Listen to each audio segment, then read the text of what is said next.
Penyanyi Isyana Sarasvati angkat bicara setelah namanya dikaitkan dengan sekte satanik. Sebelumnya, Isyana Sarasvati dituding bergabung sebagai pengikut sekte satanik seiring dengan perilisan video musik terbarunya yang berjudul Abadhi. Beberapa pengguna media sosial menyoroti visual simbol mata satu yang muncul dalam beberapa bagian video. Ramainya spekulasi liar publik membuat Isyana Sarasvati membagikan sepenggal lirik lagu dari Kina Granis, Passing Through, yang seolah menjadi jawaban halus terhadap tudingan yang berkembang. Terkadang cahaya murni, terkadang gelombang kejam, aku sedang melewatinya. Tulisnya dalam terjemahan bahasa Indonesia. Masih dalam unggahan tersebut, Raihan Maditra Indrayanto, suami Isyana Sarasvati, juga ikut bicara. Melalui akun Threads miliknya, Raihan menilai segala tudingan miring tersebut sebagai ujian bagi seorang musisi ketika karya yang dibuat dengan kejujuran justru dimaknai berbeda oleh publik.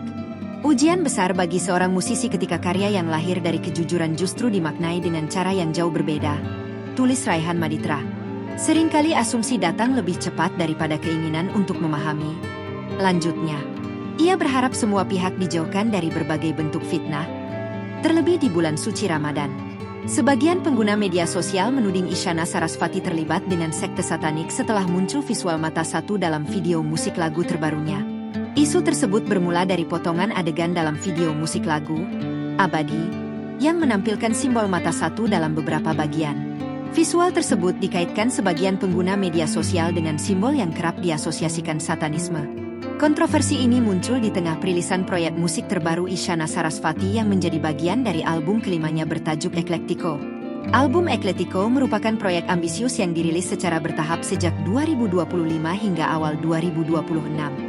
Era musik baru Isyana sebelumnya dibuka dengan single, Bubble, yang dirilis pada Februari 2026 dengan genre symphonic metal yang memadukan unsur orkestra megah.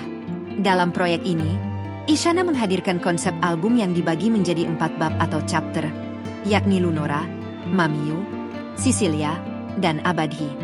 Download Tribun X sekarang, menghadirkan lokal menjadi Indonesia.